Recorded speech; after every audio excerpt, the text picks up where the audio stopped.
Good morning, everybody. Welcome back to the Awesemo Odds betting show. I'm your host, Jordan Frank. I am joined on this lovely Friday morning, as I always am, by the man Ben Reza. Ben, how you feeling today? I'm sick. I got a cold, and Oh I'm no. I'm a terrible. I'm a diva when I am sick. I'm very salty, but we're powering through here. Happy Friday, and yeah, you made it. Nolan, he's moving, so he gets an excuse. It's two-man team today. Week 16 and bowl season kicks off today, so that is lifting my spirits. Yeah, at least we have that to get you going. I know we'll labor through. We'll get you through this show, and then you'll feel so much better once that first bowl game, which we're going to talk about on the show, starts. What, about an hour from now, or about an hour and a half? So Yep. you have a nice full day of games to sweat. It's hard to believe we're already at week 16, isn't it? Like, where did the season go? It's crazy. It really is. Like every year, I feel like this happens. Um, I don't know if it's like the timing is different. Like I feel like college basketball was like earlier this year. That's moving along. I haven't really even dug fully into that. So it's crazy. This is fun though. This is I feel like the first week where you can start playing the scenario game of like, if this team wins, then this team is out and they clinch and stuff like that, which is always fun. Yeah, for sure, right? Like it's almost kind of like bowl season where you need to understand some of the motivations. It's the Yep. NFL, right? It's always different, but you need to understand kind of what's at stake for these teams, and that's such a big part of the line movement and trying to find, certainly a spot that's profitable. Certainly week 16 and a million percent next week, which is can be a disaster next week. Yeah, it's going to be interesting. I mean, with so many teams, I would assume, and I know there's a lot of them out there, and we certainly didn't plan to talk about this, but I guess it's as good a time as ever. Do you think in week 17 there will be more, if you're in a pool with stale lines, do you think there will be more stale lines out there because of so many moving parts or less? Yeah, my guess would be more. Okay, I that's mean, my guess unless too. yeah, I think even this week, I felt like there was going to be a lot of stale lines because there's so many. It feels like there's so many relevant injuries that we just didn't know. I think we know some of them now, but like the Vikings, for example, like I'm not sure who's going to be at running back. Maybe it doesn't matter. But there's a lot of injuries. There's a lot at stake this week, and next week is such an unknown week. It's so hard to bet it. And you bring up a good point with these contests, which is something we've been talking about a little bit more. You and I are both in some contests doing pretty well. Last week wasn't great, I think, for either one of us, but it's such a game theory kind of conundrum when you have these stale lines. Like, do you always just like blindly take the best value when you can? Obviously, there are certain numbers worth more than others. We talked about that a little bit last week, but it's going to be really interesting when it's the last week. You can see, yeah, how close you are to cashing, or in that scenario, something like that, and really deciding, okay, I might actually need to fade some of these, stale lines to move up a few spots. Definitely. Yeah, depending on what type of pool you're in, if most people are recognizing, the stale lines. And this is the first week too. There are three games tomorrow on Saturday. So that's a little appetizer, like a Thanksgiving slate. And then we get the main event on Sunday, which I mean, that's a great change of pace. I'm a big fan of the three game. I am too. I love that they take advantage of the lack of college football. Let's get Yeah. as many games as we can on Saturday. I love this. I wish they would do it more, though. I guess it's not really feasible with college football. But I've never been a huge fan of Thursday nights. It was nice when it was like Thanksgiving and onward, but ever since they started doing it every week, I don't know. It's kind of never felt that great to me. But the Saturday slate, I'm sure you'll talk about it a lot from the DFS perspective. It's a great slate. It's interesting, the three games, but from a betting perspective, definitely love having those three games on a Saturday. My wife probably doesn't love it, but hey, she'll be What are you fine. gonna do? Yeah, it's She'll the get over holiday it. season. What can you say? And it's good games. I mean, we got Rams, Niners, Bills, Patriots, which is actually a really big game. Yeah. And then there's another game which I can't think of, but other than that, Texans, Bucks. What a game. Texans. But see, we must be waiting on something because it's pulled off where I'm looking right now. It's off the board, Oh, is it really? Oh, that's interesting. so I don't know what side that's coming from. Texans, But but I mean, we know Godwin is out, Evans is out. I don't know who. Jameis, I think it's fine, right? Like Jameis should be fine. as far as I know, Yeah. it could just be something else. I'm not sure, but it is off the board where I am looking. So That's We interesting. will see. But do you want to dive into the picks? What do you think? Let's do it. Let's do it. I had a hard time. It's Friday morning. Obviously, we have a few more days. We have the Saturday games we just talked about, but I really had a hard time pinpointing the three games I wanted to talk about today. Did you, just from a overarching perspective, like, are you liking these games at all? Like, are you having a hard time like I am? Yeah, I think it's a double-edged sword this time of year. I think you can get in trouble with motivation, but I also think you can't just ignore it either. So there's a lot of teams where, I mean, Yeah. perfect example last week was I was how the Raiders lost to the Jaguars is beyond me. Ugh. Then watching the game, I'm even more stunned, but that's neither here nor there. It seemed like the Jags were dead and buried, and they sucked it up and won. Then on the flip side, someone like the Falcons are actually playing really good football. I know they're eliminated. Uh, that was one spot that I did get right. They did battle the Niners, ultimately won the game, but it's crazy. The records don't tell the full story, and that's something that you really, not all 4-8, 4-9 teams are created equal, or whatever they are at this time of the year. Yeah, it's such a good point. Like, you can't just look at like a team's win-loss record and decide, okay, they packed it in. They're going to try and lose these next couple of games, because you nailed it. I mean, that Jacksonville game last week, we were both on Oakland. It was such a, I don't know, I can't even say the word I want to say, but Yeah, how they lost that game and how they didn't, I guess, how they didn't cover, number one, and then how they end up losing that game, number two, was just a yeah. absolute I'm a bitter disaster. person, so I'm glad that they lost the game outright. Me too. Me too. Like, just lose. Yeah. If you're not going to cover for me, just lose. I hate you. It was just, I mean, truth be told, that was an awful call on the Agreed. slide by Carr. That was not his fault, but still, no excuse. Still. But there are a couple teams, and they're, record-wise bad teams that I do find myself backing, and it's because I think they are motivated at this time of the year, and they're playing actually their best football of the year. Yeah, no doubt. There's a lot of teams in that spot. So let me give you my first pick, because it is a nice transition from we're talking about bad teams. This is definitely a bad team coming off of a win, going on the road in not a favorable place to play. All factors you would think would be against this team. But to me, I think the line is too high as the starting point of the analysis. And that's the Arizona Cardinals. Going up to Seattle, obviously a tough place to play. You got rookie quarterback on the road, division matchup. Usually, you play the second time, you see lower scoring games. You see teams, they're more familiar with each other, so you'd like to think the game would be a little bit closer. To me, it's almost not a fade, but it's more that I'm really hesitant to get on the Seahawks here, laying this many points. They have so many injuries on the defensive side that I'm concerned. Like, I just don't know how they're able to pull away if they can't completely shut down the Cardinals here. Uh, the Seahawks are currently the number one seed in the NFC. Have you heard this stat, Ben, that their point differential is 24 points for the entire season as the number one seed? That number is kind of just unfathomable. Like, they're winning so many close one possession games. It just seems like this line is a little bit too high. Like, laying 9.5. I understand, like, they're at home. There's a little bit of an edge there, obviously, in Seattle, but that was the first one that jumped out to me. I just felt like there's too many points for Kyler and our buddy Kingsbury. Was a little heavy. It's not one of my picks, but I saw that and I thought it'd be hovering around a touchdown, to be honest. 9.5, I'm sure in some spots, if you shop it, maybe you find a 10 out there. You might be able to. That is a lot of points. Carson, he's healthy, but they got nobody else in that backfield. So we know he's going to be busy in the DFS world, but from a betting standpoint, Seattle wants to run the ball. I thought the total was a little inflated too. I know Arizona plays fast, but they're not playing nearly as fast as they were at the beginning of the year. And I think this is a somewhat methodical game, especially if you like the Cardinals. I don't think a Yeah. high scoring game is really for them. So I was drawn to that a bit. And you're right that, Cardinals have a lot to play for. They're developing a process. Kenyon Drake clearly is an asset. Yeah.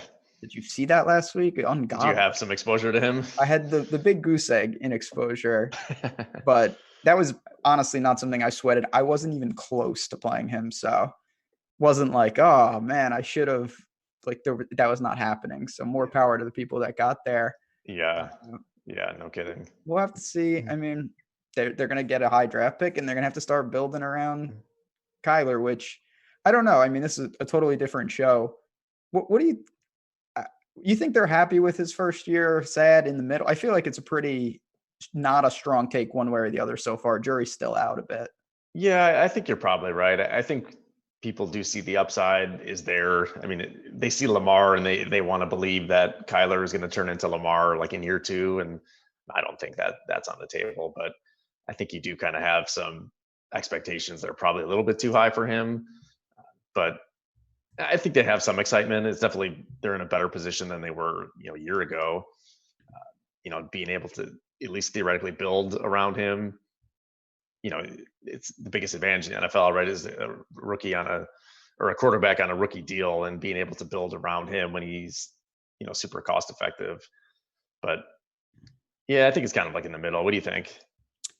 Yeah, I think, and Chad just pointed this out. I totally agree. I think if they can get some weapons for him besides Kirk, Fitzgerald's nice, but he's not what he was, of course. Yeah, it seems like he's done, right? It sounds like he's done. It's not, he could be a complementary piece, but he can't be your number one receiver. Kirk is doing his best. If they could get him a tight end, shore up the line. Lamar is great, but his entire franchise is tailored to his skill set. He has a smart coach, and they've built around him. If they do that in Arizona, ultimately, they could be successful. But I do think that total is a little much. Just looking across, and again, it relates to what was just asked in chat. The total on the Houston-Tampa Bay game is 50. To me, that's a spot where I'd be much more comfortable leaning over with those offenses rather than what we see in Seattle. I'm not really there north of 50. I was a little surprised. Yeah, that's a game I've been really looking at closely, just trying to kind of uncover where I see some value with the Bucks, whether there is value or not. But I don't want to jump ahead too far. But do you want to jump into your first pick, and then we can just kind of go back and forth? So my first pick, I kind of alluded to what I was going to do this week a bit when I broke them down. It's going to be the Denver Broncos. I saw 6.5 earlier. I locked this in my life at 6.5. It's 7 on my screen right now, -105. Either way, this is a team that's playing, I think, the best football of the year. They started bad. I mean, and then that defense was, non-existent for a while. They hadn't done much. They found a little spark with Drew Lock. They are at home here in Mile High. The Lions, talk about free-for-all, 7 straight losses. Yeah. They have nobody left. I mean, it's just they ran out of players. Hawkinson, Marvin Jones, both gone. We know Carrion was gone for a large chunk. Even if he does return, that would be ridiculous. I don't know. Is he coming back? I don't know why they're even considering that. I don't know, and I really don't care at this point. David Lowe is doing the best he can, but he's bad. Threw a bunch last week, threw a pick 6, was unable to dice up the Bucs defense. I think in Mile High, pretty bad spot for the Lions as a whole. I think Denver actually rolls them, pretty easy victory. It's a spot that I like a lot too. I was really debating whether to put them in my 3. That pick 6 he threw last week against Tampa. I mean, they were actually in that game, right? Like they were driving, They were only down 1 score, and to throw that pick 6, I mean, my God, that was absolutely horrible. It was absurd because he threw an interception, and then there was a penalty. Then he threw an interception, and they overturned it. The guy dropped it, and then he threw the pick 6. So it was going to happen, but it was, and you look at the Broncos, they were playing good. They played in Arrowhead in the snow and, got kind of beat down. I don't take anything from that. That's a total throwaway game for me. I was going to say your boy Drew Lock here did kind of the same thing where he threw 2 interceptions in a row. The first one got nullified by penalty, and then he did it again in the end zone for both times. But Tyrann Mathieu, it was just like an actual repeat of the play. It was a tough spot for them, and obviously the snow makes it, very difficult for a rookie quarterback on the road at Arrowhead. I mean, it was going to be a tough spot for him. I'm still debating whether I want to throw this in as one of my picks, but I really do like this spot, especially you locked in 6.5. I did. I think I see 7s. I don't know if that's going to get back to 6.5. Yeah, I hope it doesn't. I hope it goes to 15.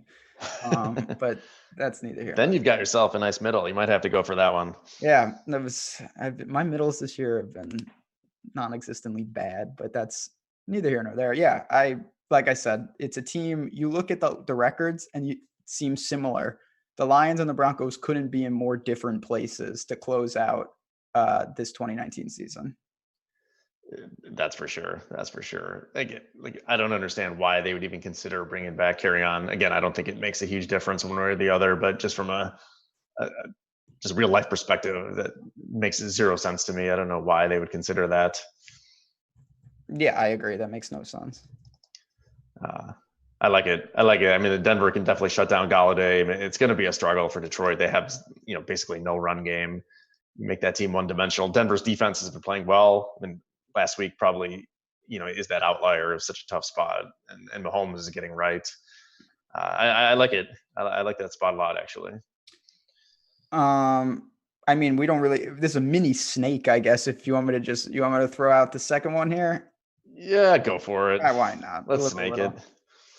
Similar. It's Friday. Yeah, it's Friday. YOLO. Let's get crazy. Yeah. I don't care. Talk about the Raiders. I'm going against the Jaguars again. Falcons at home. Another spread I see around a touchdown. And that was one. They played fantastic. I know the Niners were walking wounded, 5 starters, not playing on defense. But Julio, Ryan, they're back in the dome. The Jaguars, honestly, I was shocked that they won a game. I thought they were dead and buried. But at the same time, I don't think it means nearly as much as others might. So this is an Atlanta team that should be able to run the ball for a change, because the Jaguars front is possibly the worst in the league at this point.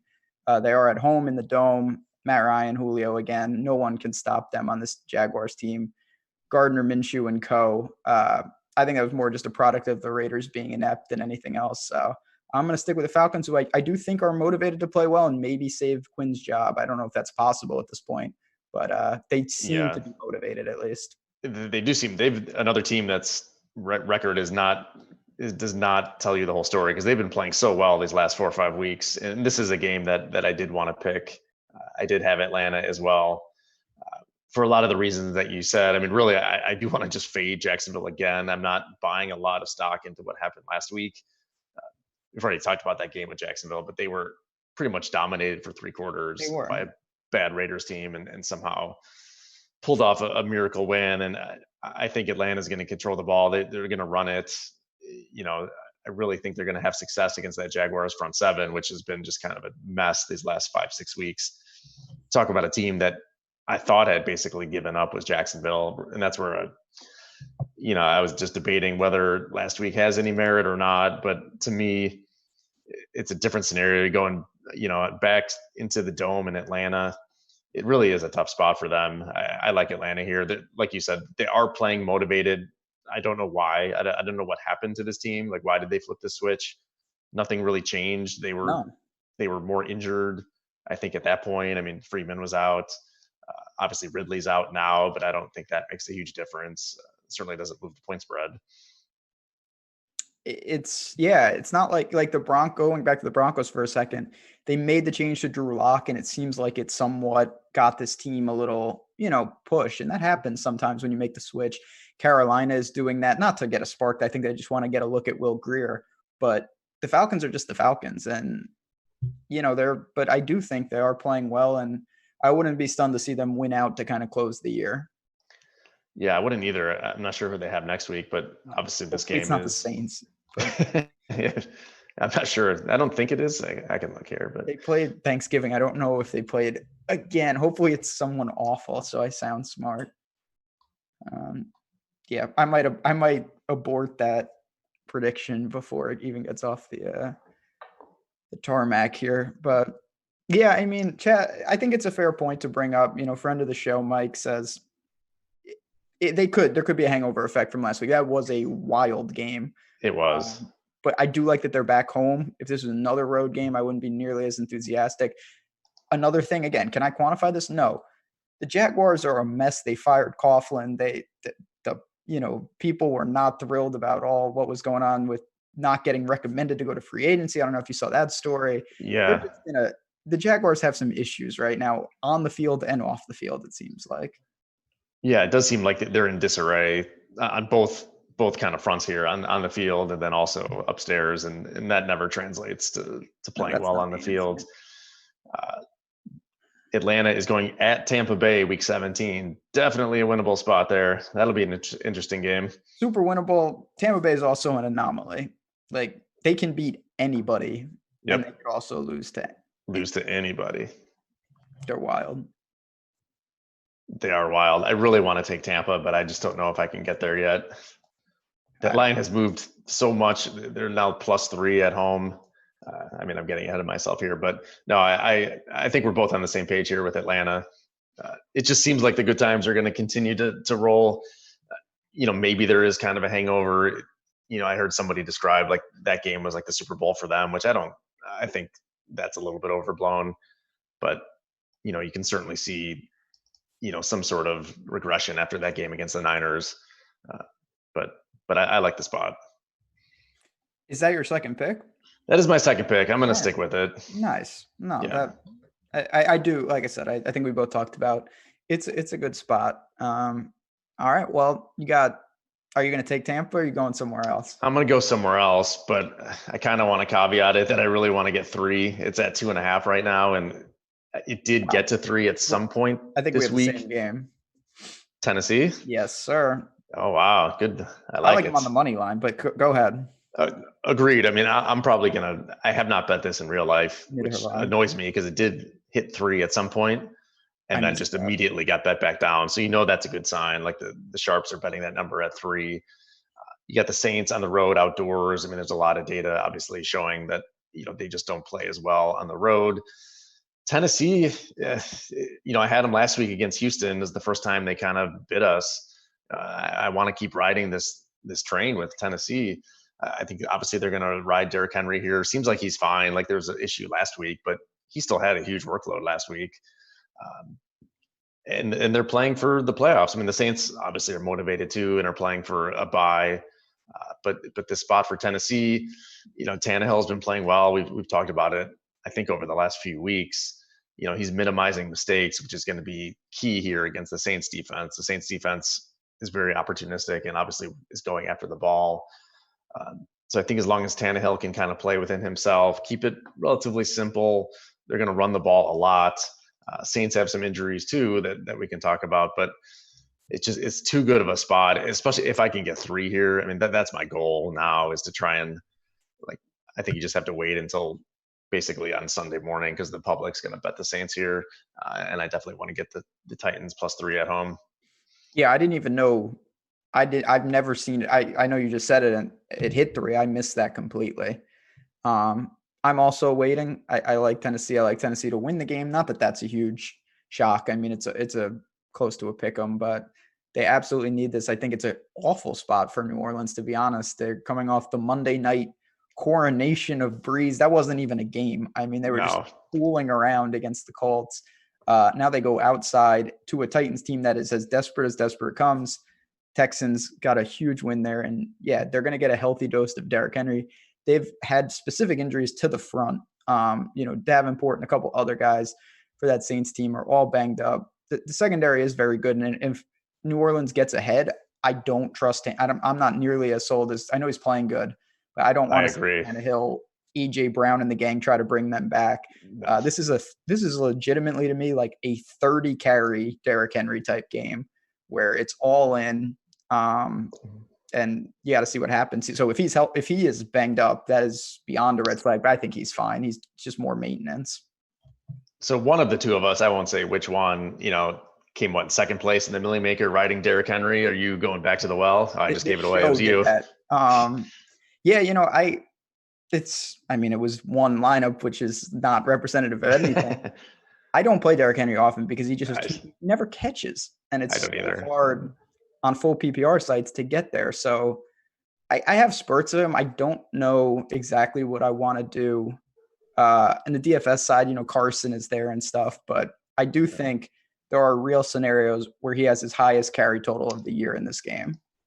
Yeah, talk about range of outcomes. Like he could absolutely destroy you and get if they get bottled up and they're down 2 touchdowns, he's not going to do anything. But if he gets those 35 carries and just starts pounding it left and right, he's going to have a good game. Like he always seems to always break through at some point when he has that much volume. Yeah. And I owe him dearly in life. So Guys, yeah, he's fantastic. So we will see. I just the Saints.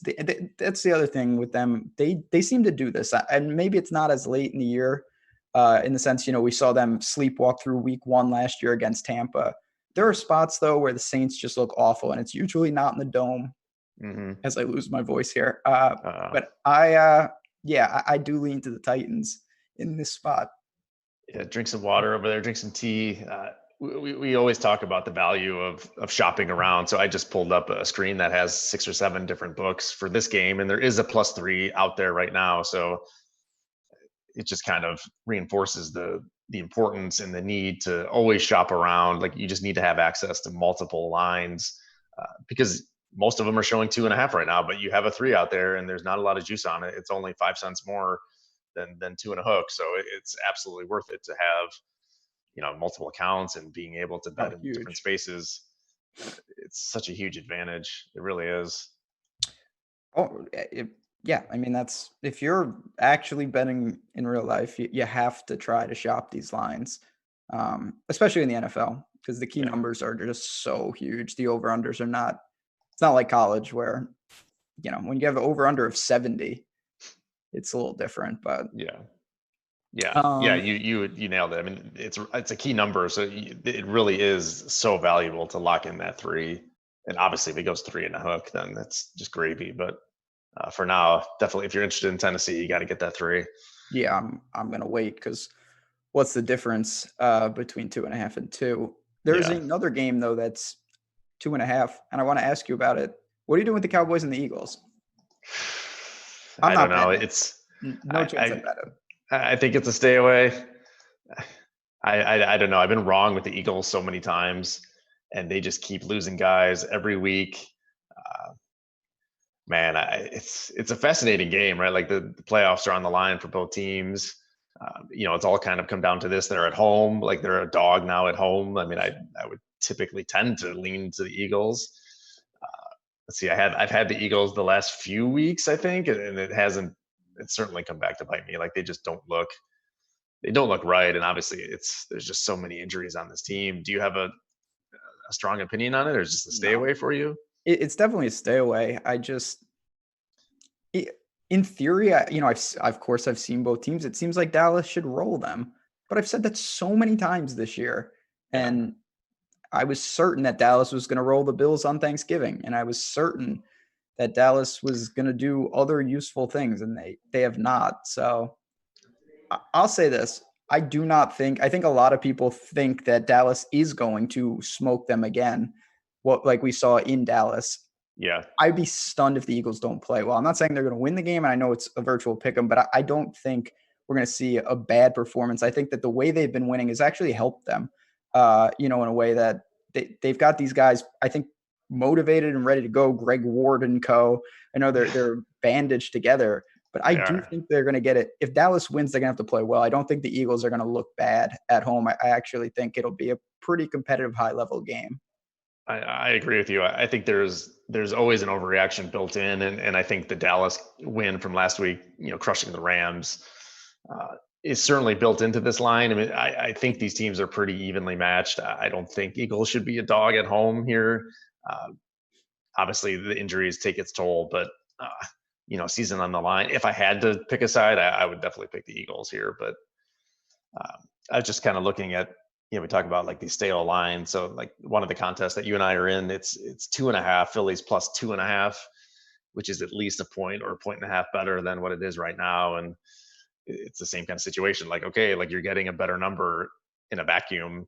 If you like that side, you just have to take it. But if you don't like that side, then what is that point worth from 1.5 to 2.5? That's where it gets tricky. Like last week was, in something I said this on the Sunday show. I really like the Texans last week. The Titans, though, were one of the better stale spreads out there. Yeah. And it was around a key number, and I ended up kind of splitting the difference. And it's a little frustrating when it works out, but more often than not, you want to be let the numbers, that's the way to do it long term. I mean, something I have to bring up though. So the Eagles Redskins, I mean, obviously SVP does his bad beat segment on SportsCenter, but have you seen, I don't want to say it's like one of the worst bad beats I've ever seen, but I mean, it's got to be up there. It was crazy because the Falcons also had insanity at the end of their game. They did.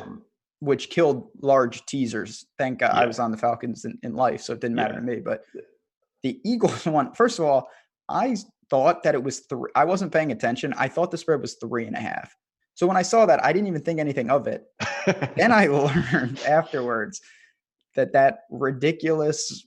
I don't even remember what happened. I know Bradham took the ball. Was it a fumble or did they try laterals?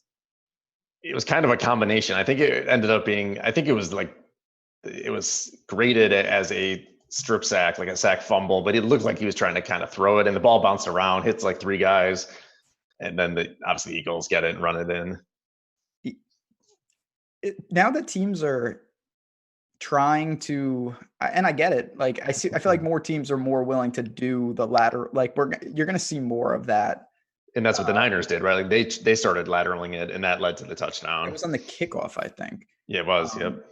And then you saw on the other side, the Bears should have scored via laterals against the Packers. You know, it's something that I feel like teams should practice that more because it doesn't seem that difficult. I agree. But apparently it probably is. What do I know? I agree, but no, the Eagles obviously they were driving and scored with like 30 seconds left. So the Eagles end up scoring 14 points in the last, I don't know, 20 something, 30 seconds in the game to somehow cover the spread. Yeah, again, we got chat. This is what I'm talking about. In the bowl games, there's been some absurd lateral plays in bowl games. Yes, Western Kentucky, Central Michigan does come to mind. So it happens. It's just, yeah, God, that's got to be. I mean, knock on wood, of course, because I've bet for a long time. I've had some outrageous beats like everybody else, but it's never been one of those in like a crucial spot. Thank God. And you can kind of live with that because, as you know, I've won like that too. So yeah, as any better knows, like you always forget the ones you win, right? And you always lament these crazy losses and bad beats. But actually, I had the Eagles, so I will remember that I actually won that one on a miracle. Yeah, you get the bounces. But you know, the old like last night, I'm sure everyone right at the tip of everyone's list, the Citadel last night, the game goes into triple overtime. And it's like, well, if you bet that under, that's absolutely atrocious. But every time that happens, sometimes you bet the over and you get triple overtime, and that works out well. Yeah. You'd like to think it all balances out at the end.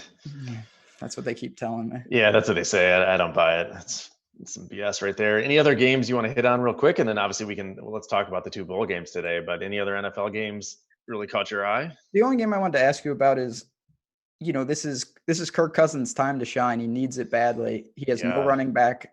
It looks like they're going like Mike Boone. They're 4.5-point favorite at home on Monday night. I like the Packers in the game. I know the Vikings have not lost at home, and I think Cousins has had a phenomenal year. It seems like every time this happens, whether it's the Bears or the Vikings, when they play the Packers in the game that they need, Aaron Rodgers always finds a way to do it. And I kind of feel like that's going to happen again. Yeah, I think so too. I was surprised that the line was what it was and that it's actually moved up. So the Vikings are taking money. Yeah, they are. Because I've seen that it moved from 4.5 to 5.5. I mean, it's not a huge move, but a full point, even though it's not like the most relevant point. But it seems like a lot of the money is coming in on Minnesota. I agree with you. It's just like the big time games. Like these teams are always in these spots. Like, I mean, the Bears for the last 10 years, right? They've had this issue. They can't get over the hump. Like they can just never beat them. Both teams need this game. Obviously, it's a huge game. It got flexed. This is the Sunday night game, I believe, right? Not Monday night. Oh no, maybe it was Monday night. Actually. Yeah, Monday night. Sunday night is the Bears and the Chiefs. That's right. That's an interesting game. That line is interesting. I'm not even going to pretend to know what the Bears are doing. All the money's on the Chiefs in that game. I mean, that alone tells you I might have to take a flyer on the Bears, but I don't like it. But yeah, going back, I do like the Packers here. It's just hard to, I don't know. I've been fading Kirk Cousins for, I feel like his whole career. Like, is this the spot he's going to show up and beat the better team? I don't think so. I'm a Kirk Cousins guy. Are you? Yeah, I am. I like that. Yeah. I certainly like that. say what you want about him, and it's all warranted. The numbers do not lie. He's been awful on Monday night. He's been awful against winning teams. I don't know if that's all his fault. I think he will play well. I just think kind of the Packers are a better team. And we're going to find out. Minnesota does have a good defense, and they are at home, which is gigantic. I just can't, if this line was pick 'em, I wouldn't be saying this, but it's 4.5 points. And you mentioned 5.5 in some spots. Yeah. I don't know. I see this as a coin flip. And if you're going to give me those type of points, I'll take that often. I'll say that much. Yeah. It feels like this should be like a 3-point line or in that range because obviously you get the bump at home and it's a primetime game. You usually get a little bit of a bump for the home team, but not an extra 2.5, 3 points here. It does seem too much, which then I guess makes you wonder. Okay, what is actually going on here? Why is the line so high? Why is it moving in this direction? Is it truly sharp money here moving it, or kind of what's going on? And we don't know, but I just think it's too many points. I agree with you. We're going to find out. It's a huge game. The NFC, everybody's 11-3. They all are battling for that. Like, it's going to be, you're either going to be the 1 seed or you might be playing a road playoff game. Oh yeah. And it's a huge difference. And it's like the Saints, you think you're going to get their best performance because they don't want to be on the road in the playoffs. They want to be at home. Obviously everybody does, but especially there, like crazy, just division matchups with everything on the line. Packers, Vikings, Cowboys, Eagles. You got, we even talked about Bills, Pats.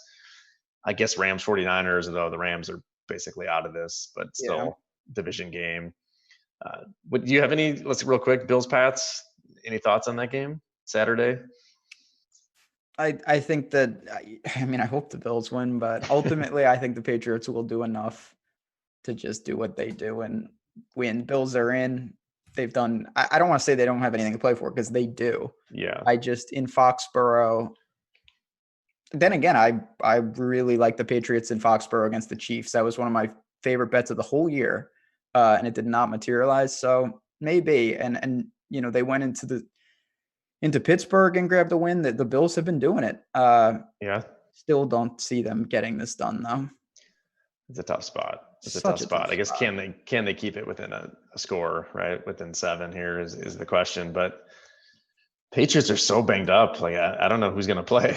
Like, it seems like Edelman is fine, but he may have like some injury he's just not telling us about, and like he doesn't look right. Obviously, Brady's has something going on as well. And no, they've got issues. But I'm gonna. It's probably just from years of when the Patriots are finally done, I will be one of the last to say that they are done because I have been so wrong so many times thinking that they are done. It's hard for me to say that this is not the same old story with them where they won't be with the Ravens in a couple weeks. Yeah, you're not the only one there. You remember that Alex Smith game when the Chiefs blew them out? Everyone's like, it was like week 3 or week 4, and everyone's like, oh, they're done. Brady's done. It's happened so many times. Yeah. So we'll see. I have trouble really. It's not a game that I'm looking to bet, and I think on DFS I don't have a ton of interest. I do think it's ridiculous that the Eagles or the Cowboys are going to get a home playoff game, but again, that's another show for another time. Yeah, we can deep dive into the NFL rules. Good. Go Bills. Yeah, I would love to see the Bills win that game. Let's jump over. We got about, 10 minutes or so. You put an article on the site a couple days ago about the 2 bowl games that are today. So bowl season is officially here. The first one is the Bahamas Bowl. I was just reading about this crazy wind that they're expecting in this game. Oh, great. What are your thoughts? We got Buffalo. That line has moved significantly as well, right? Like Buffalo opened at about a 4-point favorite. It's now -6.5 against Charlotte. Total is 52, depending where you're looking. But what are your thoughts on this game? Yeah, the total really dropped. I see it at 51. It was at, I think it opened at like 56 or something. So oh wow, it's going to be windy. Yeah, the Bahamas Bowl. So you've got that'd be a fun one to go to. Yeah, I'm going to, total side note, I'm going to Atlantis next year for the college basketball. That thing is amazing. They have 6 tournaments. It used to be Maui. Atlantis is better than the Maui one now. But that's neither here nor there. Oh, that would be. I might have to join you. Have you ever been to Atlanta? So there's a No, total sidetrack I here. have Yeah, it's not. incredible. I plan to go though. I got to do that, and it's going to start with me putting money on these games and winning it, and then I'll use it for my Atlantis fund. There you go. Buffalo. The thing about this, so they want to run the ball, so the wind is not going to affect Buffalo. They have two good backs. They don't throw a lot. Charlotte's defense stinks. So that's why I think they're taking money. On the other side, Charlotte has the better quarterback. There's no doubt about it. This Reynolds guy, who I have not seen much, he's a dual threat. He knows what he's doing. They're a motivated team. They've only been in whatever. I always confuse FCS and FBS. For 5 years, they moved up. I tend to take the dogs in these spots because I think these teams are, the MAC is by far the worst conference in the country, in my opinion. They've been awful this year as a whole. I just don't love the idea that if it's going to come down to, can Charlotte stop the run? If they can't, this game is over. If they can, I think they have a real chance to win outright. So I do tend to lean to the team with the better quarterback, which is Charlotte. They're getting a touchdown on my screen. Yeah, Not bad. It's just they got to stop the run because Buffalo is going to try to pound it with those two backs early and often. Yeah, it really seems like that's their strength, right? Like their offensive line, they got these two running backs, and especially with the weather, maybe it wouldn't affect Buffalo either way, but with their tendency to just pound the ball, it really is going to be hard for Charlotte. Like if they can slow them down, not have to throw the ball a bunch, then it seems like they got a chance here. Yeah, that's what it comes down to from a DFS perspective. Like I said, I have articles posted. I have a betting and DFS article for the Saturday slate, which is a 6-gamer. Those will be up soon. This is only 2 games, so I think you're kind of forced into plays. I don't mind rolling with the Charlotte quarterback, though. I do think he's going to be forced to run the ball, and, obviously he's throwing. So we'll see what the old 49ers are made of in a bowl. Yeah, they should be excited. That's one good thing about these type of teams. Like, this is important to them. Yeah, exactly right. And that's such a huge determination in these games so often, right? Is figuring out that motivation. Yeah, no, it's when we get deeper in, we talk about teams, like Alabama. I don't know. Yeah, prime example. Charlotte, they're pretty excited, I'm sure, to be in the Bahamas and playing. They are going to be fired up. The other game today, the Tropical Smoothie Cafe Frisco Bowl. That's right. I think that's the real name. That's the real name. A great game. Real bad. Kent State, another MAC team, just awful. Playing Utah State, not bad. So, thing about this game, Jordan Love is the Utah State quarterback. He's declared for the draft. He's an actual NFL quarterback. He got arrested. Controlled substance. He's not suspended, but there could be discipline. He's playing, right? He is playing, so they say. But him and 2 other dudes, I do worry a little bit if this is like, yeah, he's playing and then the coach, sits him for a bit, or they don't play the first half, or one of those. Yeah. That's a little buyer beware. I have no reason to say that. If they lose him, and he's had a bad year, honestly. He had an amazing, I think he's a junior. He had an amazing sophomore season, and his junior year has been awful. He's like 17-16 in terms of TD to INT ratio. This is a spot again. I don't really know what to make of Utah State with what's going on. This guy is the centerpiece of their team. They like to throw the ball. The over-under in this game is 70. Points are going to be had. Yeah. It's just a matter of can State stop them at all? They have one of the worst defenses I've ever seen. No hyperbole. They're just terrible. So they're going to put up points. It's just a matter of, can they get any stops? I'm going to wait right till game time and see if we get any news. If he's disciplined in any way, I definitely lean to Kent State. But that's really the overarching theme of this game. Yeah, it's crazy just looking at the line movement, and a lot of it, I think, probably depended on, what happened during the week, what you mentioned, and there was some uncertainty at some point, but this game opened at 9.5 in certain spots, and it's come all the way down to 6.5. So maybe, I think you have to wait, right, just to see if you get any more information. I haven't seen Jordan Love, play much either. I mean, is he a legitimate first round, prospect? I thought that he could have been going into this year. It's been bad. It's a tough year.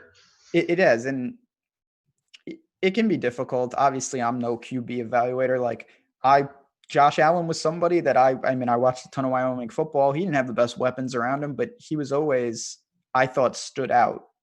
This guy, I don't know if he really stands out, to be honest. And it's been a bad year.